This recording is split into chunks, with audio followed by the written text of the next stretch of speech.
Good morning. This is Bill from Curious Cars and Auto House of Naples on it's kind of a miserable and muggy Florida Tuesday. I have to say, I'm not very happy at all. There's humidity in the air. It's not in any way nippy. It's foreboding of a hot day to come. And it's just miserable. We had such a nice winter going, and then the whole thing went to shit in short order. I know the rest of the country underwent a big snowstorm. I don't think it's still happening. I did get up to North Carolina for the last few days. I spent the weekend there, most of it, and enjoyed it. Well, other than the raining part, it was 38 degrees and raining on Friday night, and I have to admit that I was a little bit chilly. 38's great, but add the rain and it, takes some of the joy out of it.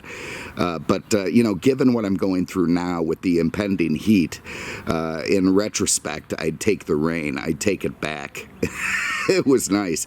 I also did an interesting little drive from North Carolina to Jacksonville on Route 1, Highway 1, an interesting road that runs from all the way from Key West to Maine, actually. It'd make a hell of a nice road trip. And I thought, well, the hell with it. I'm going to do this little thing and enjoy myself on some country roads, which I did. But it did add 6 hours to the trip, and I ended up running 18 hours to make it on Saturday. I videoed some of it. I'm not sure if I'm going to put that up or not. Frankly, I was delirious, at the time, running on coffee and no sleep, and who the hell knows what I was talking about, if anything. So I'm looking at it to see if it's worth posting, but we'll see. No goats, haven't seen them around, thank God. I really couldn't deal with them this morning. I'm not in my best shape, so if they came at me, they'd probably have their way with me, no problem. So better that I just don't see them at all. Haven't even seen a cat, which is great, and even bird activity seems to be at a minimum. So, there's one. There's some big freakish-looking bird. Anyway, so we're just going to go forward. We're going to get right into the car after that 52-minute wagon video. Oh, my God. Too much. Too much. I blame Peter with his glass of coronavirus whiskey, which is much bigger than my usual allotment. And today I've just had the normal amount, so everything should be fine, and I don't think this thing's going to stretch to that amount of time. What I've got today is this 1979 Mercury Cougar XR7, which most of them were in 79 XR7s, which was the upmarket option package. It's a sister car we had a 79 Thunderbird not too long ago in a kind of a powder blue, baby blue color. Very pretty car. And this is the sister car to that. While being very attractive, does actually lose some of the distinguishing features that I quite like about that car, which made it extremely successful. That said, this car was extremely successful and sold a bunch for Lincoln Mercury. It came along at the right time. It was all the brainchild of Lee Iacocca, who decided to downgrade the Thunderbird in 77, make it more affordable, and they sold a ton as a result. Mercury's an interesting car company, and you know what, I don't know. It's almost like engineering like the way Lexus was. It was designed to fill a need. Edsel Ford created it in 1938, and it was meant to bridge the gap between the highest Ford product and the lowest Lincoln product. There was a big gap there, and Mercury came in to be this sort of intermediate car that upper middle class guys might opt for when a Ford was too cheap but a Lincoln was too much. And that basically continued with the entire run of Mercury all the way through 2011, I think it went defunct. The last Grand Marquis rolled off the line sometime around then. And it just sort of stayed in that role and was always the redheaded stepchild of the Ford lineup. It never really got to shine on its own. It was always sort of a junior Lincoln or a hopped-up Ford, and, that's a shame, but that's probably why it died. The Cougar started with the original Mustang back in the mid-'60s. The Mustang was the T5 project, but it was also known as the Cougar. In fact, it was so much known as the Cougar that Ford had made badging, to be a Cougar, but then later on it became the Mustang. Mercury wanted to get its own taste of that, but Ford wasn't immediately sure the Mustang would be successful, so they didn't want to spend money on the Cougar right away, and they waited till the Mustang Mustang was released, it was a sales sensation, so Cougar was greenlighted as the T7 project for Mercury. And you may remember that car. Very, very attractive car. It was considered sort of a plush and luxurious pony car at the time. Looked a little bit like an electric shaver with sequential taillights, but the front end was very cool, I thought, with hideaway headlights, the sort of grille that had grates the way an electric shaver might, and a very cool looking car. We'll put a photo of that up.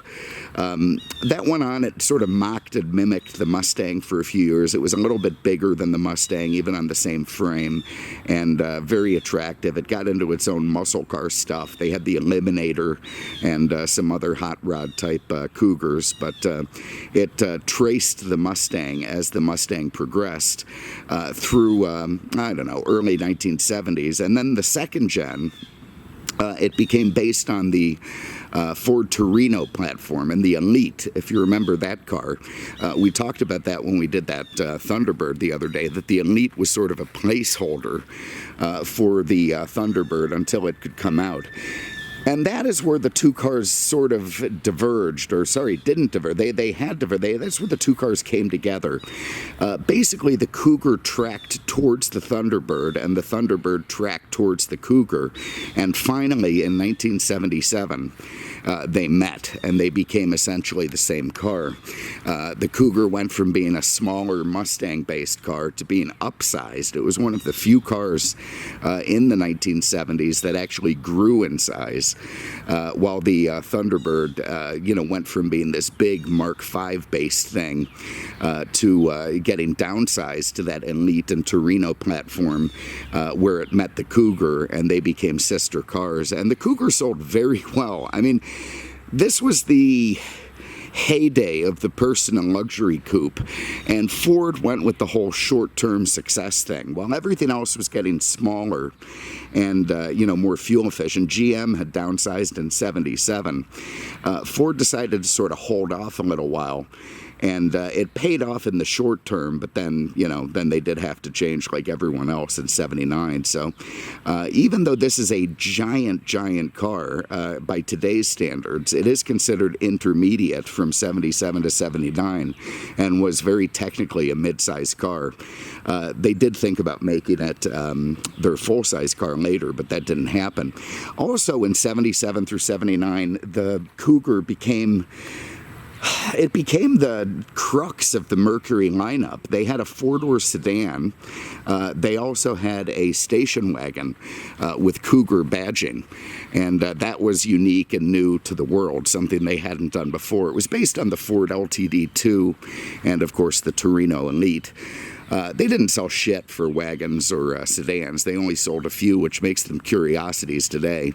But the crux of their sales was this Cougar, and the vast majority of Cougars ended up being the upmarket XR7 platform because it was frankly a bargain.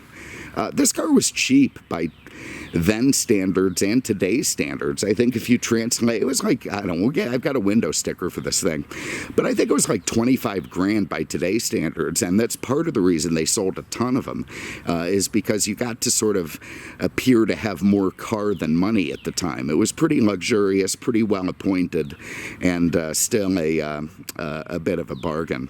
I do love the styling of the car. I miss the hideaway headlights the Thunderbird had, but I do like the Continental style four square lamps. I like the Rolls-Royce-ish grille that Lee Iacocca liked with the, actually has a body color insert, which is quite nice.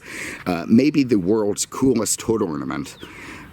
I mean, that's just neat shit. Even though I don't like animals, I have to say I like this big angry cat of a hood ornament it has. The badging on this car is some of the best I've ever seen. It's got a giant chrome 5-mile-an-hour bumper with bumperettes, this long slab side with color-coded impact strip that matches its vinyl quarter top in a chamois color.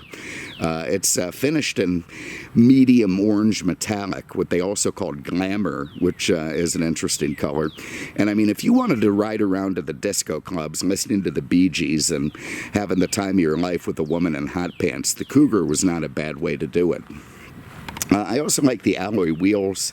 That's sort of a I don't know, one-off, or, sort of not a thing you saw very often in the 70s. I don't think any of the Thunderbirds, maybe they did, but the alloy wheels were nice. And there was a Brougham package that you could get on the Cougar, which painted the wheels the same color as the impact strip in the top and added a padded Continental hump in the back. This thing here, the square Continental hump, where Cougar is obviously trying to sort of glean from the Mark V.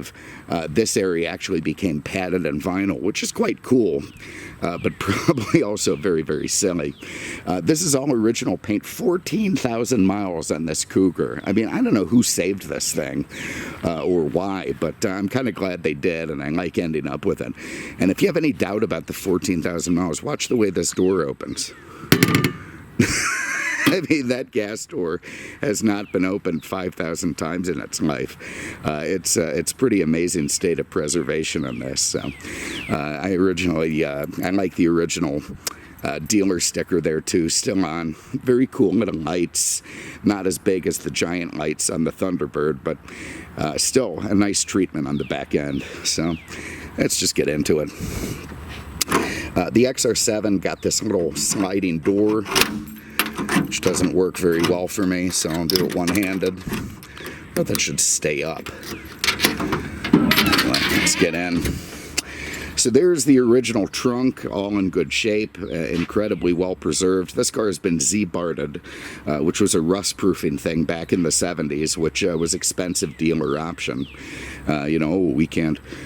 We can't undo that Z-barding. It's done at the factory. But anyway, dealers made a ton off that. You see a full-size spare tire. This one came with a Marty report, which is quite nice. That's a guy named Kevin Marty. Started out as a Cougar enthusiast as a young man, started making NOS parts for old Fords, and ended up licensing the entire Ford database from 1967 all the way through at least 2011. So you can get in touch with these guys and get an incredible amount of information on your old Ford based on the VIN number. And, part of that you can owe to Ralph Nader, who, nagged everybody into doing things that he wanted done. And one of them was keeping stern records for recalls, which Ford did.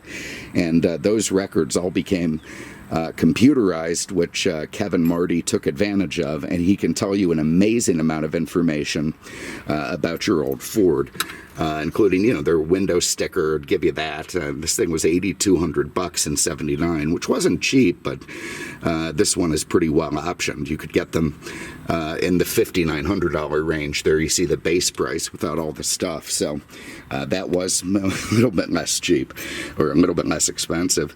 Tell you the dealer it was delivered to, the number of cars with this particular setup and decor group, and it's just a fascinating thing that anyone with an old Ford should probably do. There's my bag of crap. There's the jack instructions, and everything looking pretty nice under the hood, under the trunk. There goes that. Also, the Cougar script on the back is kind of nice.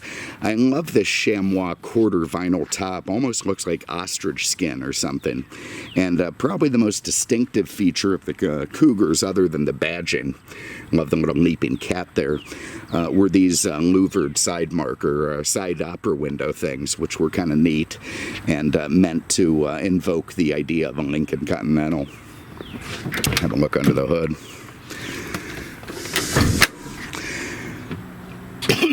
So we're very much into the Malaise era on this car. 1979, you've got Jimmy Carter, you've got, oh my God, it's heavy. You've got the rising price of gas, you've got the Iranian hostages, you've got Rocky II in the cinemas, so, everybody's a little bit freaked out. And as a result, the engines of the time were quite anemic. This one had the base engine, the 302 Windsor, 2-barrel carburetor, barely made 140 horsepower, if that.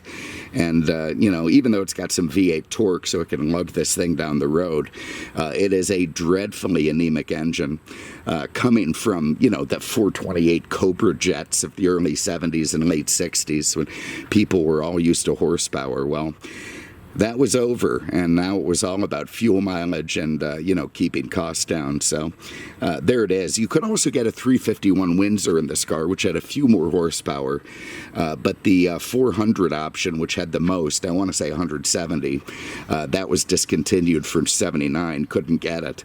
And in this fourth generation car, the 460 was gone altogether. Couldn't ever get that in one of these. So there you go. I mean, this thing's pretty impressive. Nice V8 under the hood. Very original, very untouched, but still an incredibly anemic engine. And just very typical of this malaise era before car makers figured out how to start building horsepower again. This one was retrofitted. I have to say, one of the best cars that I've ever attained at the auction, this thing. I mean, instantly the air conditioning was cold and nice. The radio worked. Everything worked on this car. Barely had to do anything to it. Even Dalton's job was easy. I basically made him put a coat of wax on it. He couldn't detail it as nice as it came in. So this car is just easy for everyone, and a really beautiful piece. That's probably why it cost a damn fortune. But anyway, everything nice under the hood, and there's all that Z-Bart crap. The paint, the original pinstripes. This one does have nice bullet mirrors on both sides. I'm sure the right side was an option. Has a fixed antenna instead of a power antenna. That was probably an option. And anyway, I don't know. I just like this. I also can tell the way the door opens and closes really gives you an opinion of how the miles on this car are accurate. Also, the package shelf is in incredibly good shape, which, these things tend to get baked. All right, inside, you've got acres of this chamois material. Sorry, there I've got my text going off crazy. Let me pause for a minute and see what's going on. Well, that was another one of those emergencies along the lines of where the guys at work can't find a pen, so they have to make 20 calls to figure out where the pens are. Drives me about crazy. Anyway, have a look inside this thing. The way the doors open and close, this car is such a time machine.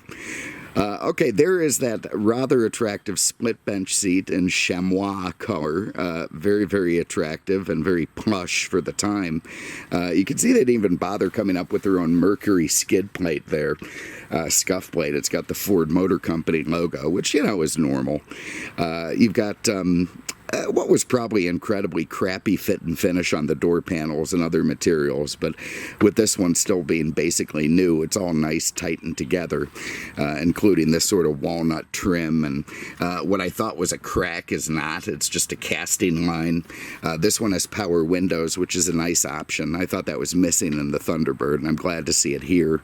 You've got little speakers at the bottom of the door, probably. Maybe they're just vents, but I think they're speakers, and otherwise everything nice tightened together. You've got frameless glass, that fast-moving power windows. You've got perfect, absolutely perfect weather stripping. All that stuff still intact. All of the decals still shiny and nice and befitting a car with only 14,000 miles. Even this little release works. And there you see the back seats. This is a 6-passenger coupe. At the time, SUVs aren't a thing, so cars always had higher seating capacity, and you could fit 3 Canadians back here, no issue at all. You can also tell these shoulder-mounted belts, even if they'd had them for a while, they still feel like a little bit of an afterthought, the way they're hanging down and sort of in the way of everything. There's Peter taking off in a Fiat we took in yesterday. Those are Barths. They do have a pretty interesting exhaust note, I have to say. They're kind of cool cars. We'll hear that thing. It almost sounds like it's underwater, though. There's sort of like a V8 exhaust that's, deep in a puddle. And off it goes anyway. Fun little cars, but definitely not for me. Anyway, you fit 3 guys back there, no issues. You can see all the tightness and togetherness of the panels, the lack of fading. The original headliner is perfect. It's just fascinating to see a car in this kind of preserved condition. The carpet, the original mats, little ashtrays in the back. That thing's probably not been opened in 30 years. And no gun storage at all, but maybe things were more peaceful in '79. Who knows? Get the keys out. I can find them. Oh, come on. I put them in the wrong pocket again. love of God. All right, there they are. Let's hop in, see what we got. Okay, so because the XR7 was a little bit upmarket, you got this sort of fake walnut trim.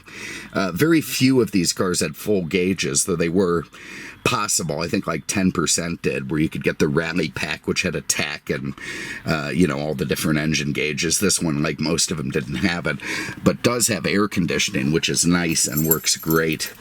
Let's crank it up. The 2-key system, the square one for the ignition and the doors, the round one for the trunk. All the stuff that's gone now. You feel that 302 fire right to life. Nice. Got these warning buzzers. Let's get our seatbelt on. And seatbelts are weird from this era. They're hard to put on, I think. They tend to lock up very quickly. Turn the radio down for a minute, and I'm going to put on the AC because it's honestly muggy and miserably hot already, which just sucks for a Florida early March. Anyway, there you see the 85 mile an hour speedo. I don't know if that's the top speed, but it's probably not far off. Just 14,000 miles on the clock of this thing, which is 100% accurate and crazy. This giant expansive hood in front of you for a mid-sized car, it's just epic. And that rather beautiful cat hood ornament that I love looking at through the windshield, just paving the way. The year of the cat people or whatever. The ads at the time have like Cheryl Tiegs talking about joining the cat set. And it was just all very cool. I'll put a link to one of those in the description, the YouTube 70s commercials. Cougar just capitalized on that cat thing forever. Cougar was the most popular selling Mercury ever. So Mercury just named everything after cats. They had the Cougar, they had the Sable, they had the Bobcat, the Lynx. They just started naming. I'm surprised there are no tigers or ocelots. This car very nearly was named the Mercury Apollo, presumably, based on the space age stuff, but apparently that didn't poll test well, so they stuck with Cougar. So we could have just had an ongoing space theme with Mercury Cougars instead of what they are. Nice little thin steering wheel, over assisted at the time. It's got Ford speed control in it, more walnut. You've got the XR7 badging in the center of it. Interesting little clear PRNDL indicator, 3-speed automatic in this, the only transmission you could get with it. You've got your wipers over here, kind of an odd place. Right-hand mirror remote. Let's see what we have on the radio.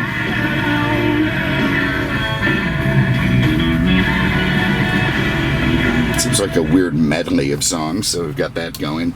You got an ashtray down here, cheap fit and finish, but it works, and I guess people smoked. This guy didn't much, and all very lovely.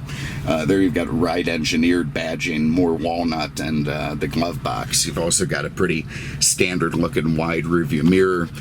You've got these big sun visors, and the condition. You want to talk about transporting back in time. God, this car makes me feel like I'm a, up-and-coming disco enthusiast in 1979, ready to go out and find a girl in hot pants and roller skates.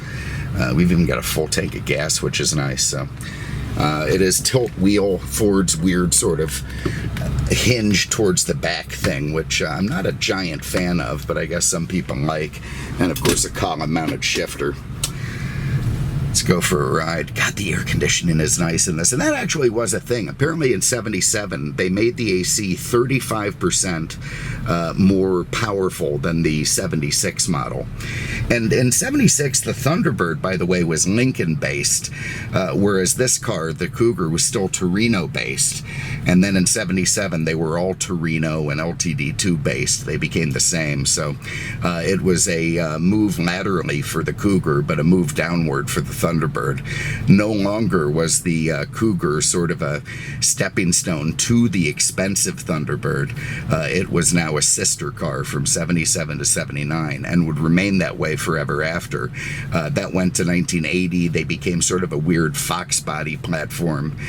So became Mustang based again, sort of, but it was stretched and it mimicked the Thunderbird and would mimic the Thunderbird for the rest of its run until some kind of weird Cougar came out in the late 90s and, ran for a little while, and that wasn't based on the Mustang or anything else. It was probably some sort of European Ford, got rebadged like a Contour or something.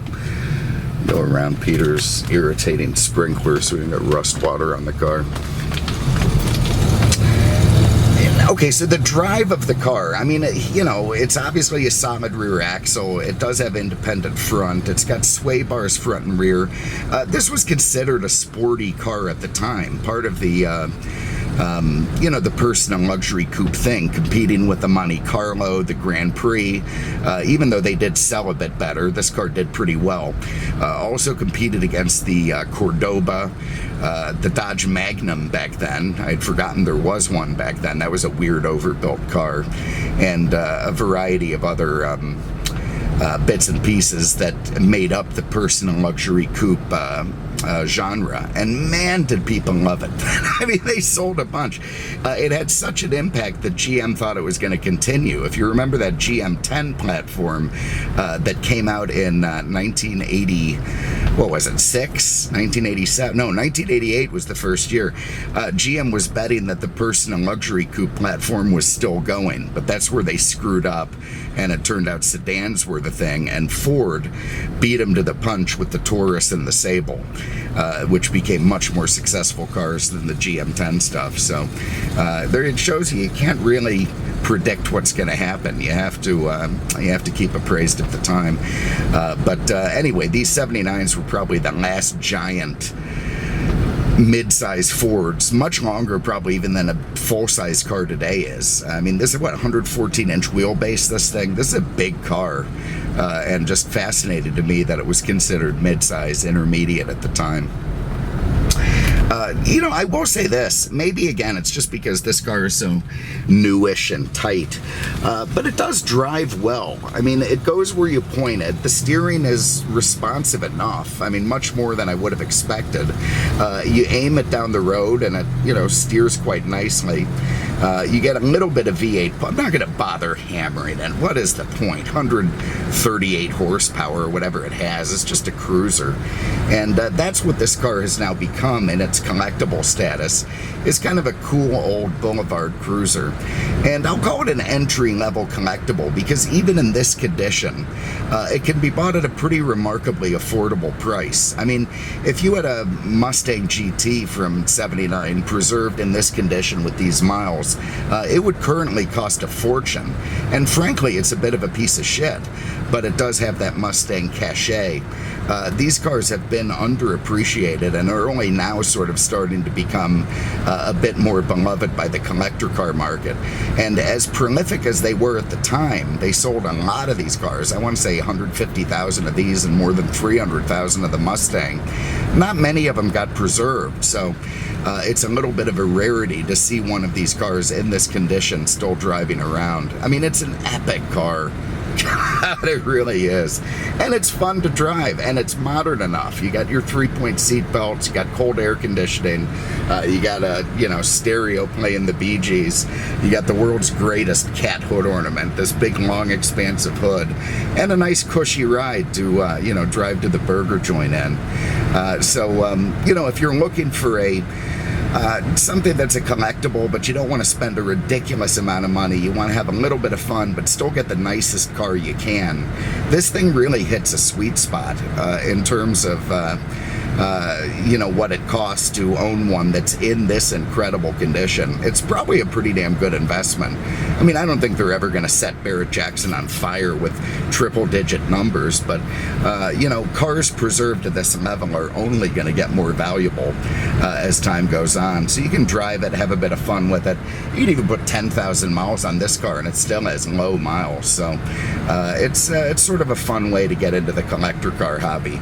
And a lot of people seem to be doing that now. So anyway, there it is. I'm going to call this one of my shorter videos. Thank God, after that long one on the wagon, I just thought you guys needed a break from these hour-long rants and tirades. I'm going to keep cruising to work. I got more fun stuff coming up. We'll try to do another one tomorrow, maybe the next day. I think I got an auction tomorrow, so probably won't get one up until Thursday. But we'll have another one this week for sure, and something cool. Anyway, appreciate you having a look. This is a 1979 Mercury Cougar XR7, 14,000 miles, original in every way, paint, interior, Marty report it comes with. And don't delay, this one's fun. It's not going to be around for long, I can already tell. This is a nice car. This is a really nice car, I have to say. If you have an interest, you can give the guys at Auto House a call, 239-263-8500, on the web at autohousenaples.com. Thanks for having a look, really appreciate it, and we will see you with the next one. Take care.